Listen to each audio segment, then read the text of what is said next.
I'm gonna do something that's never been done before ever in history, and you are gonna witness it. Ready? There. This is probably the first time that a deck of cards has ever been arranged in this specific order in history. First time. Think of all the decks of cards being shuffled around the world right now. Think of all the decks of cards shuffled around the world throughout history. Every gunslinger saloon, every poker night, every game of Go Fish. Even taking into account every casino game ever played, every cheesy magic trick you've ever seen, every time you played solitaire on your computer. Even considering all of that, given the law of probability, the order of the cards in this deck has probably never occurred before in the history of the universe, and probably never will again. Sounds crazy, right? Let's find out why.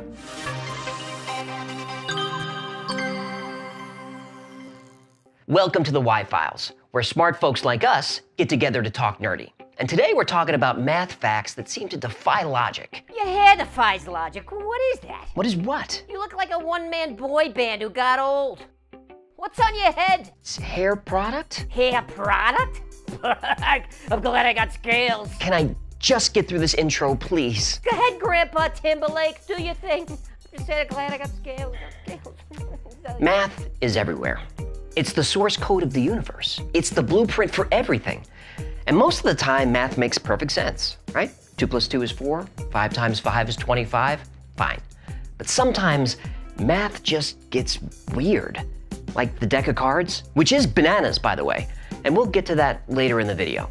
First, we need to ease into it with a couple of crazy math facts. Okay, here's one. How many people do you need to get together before you find two that have the same birthday? Now, here's a hint. Not that many.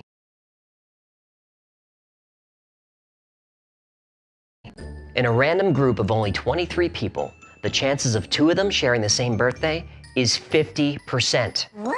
This is called the birthday paradox, or the birthday problem, because it's not literally a paradox, but it's definitely unintuitive when you first hear it. At least it was for me. So why does this seem so weird? Well, it turns out we're all a little self-centered, aren't we? A bunch of little snowflakes. So the first thing we want to do is compare our own birthday against the other 22 people in the room. That's not how you do it. That's only 22 chances to find a match. The chances are not that high. Instead, what we do is compare all 23 birthdays against each other. And that gives us 22 + 21 + 20 and so on, ultimately 253 comparisons. Given that there are usually 365 days in a year, 253 chances to find a birthday match, it's 50%. Now just throw 60 people in a room. Chances of finding birthday buddies, 99%.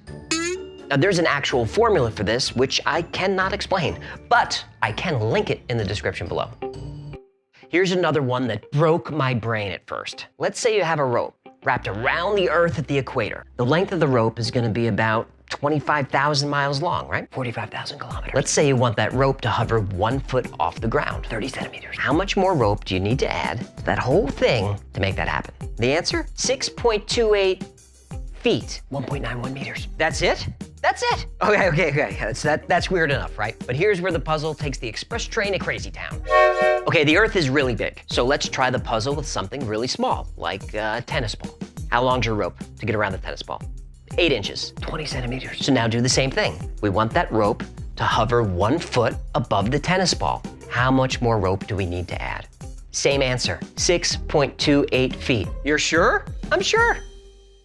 So what's going on here? Why does this seem so wrong? Well, it's just the way we picture things in our minds. When we talk about huge objects like the planet, our minds shift into kind of a large number mode. We expect the answer to the puzzle to be large. Then when we take the same puzzle, apply it to a small object, our brains shift into a small number mode, and we want the answer to the puzzle to be small. But the catch to this math weirdness is actually kind of obvious. It doesn't matter what size circle we start with. The formula for circumference is 2 × pi times the radius. Whether our circle of rope is around an atom or the Earth or the entire universe itself, it doesn't matter. When you increase the radius by 1 foot, the answer is always gonna be the same. It's 1 foot times 2, that's 2 feet, times pi, it's 3.14. So we've got 2 feet times 3.14 is 6.28 feet. Every time. When I first saw this, it blew my mind. Okay, let's take a break from calculations. I wanna show you some really cool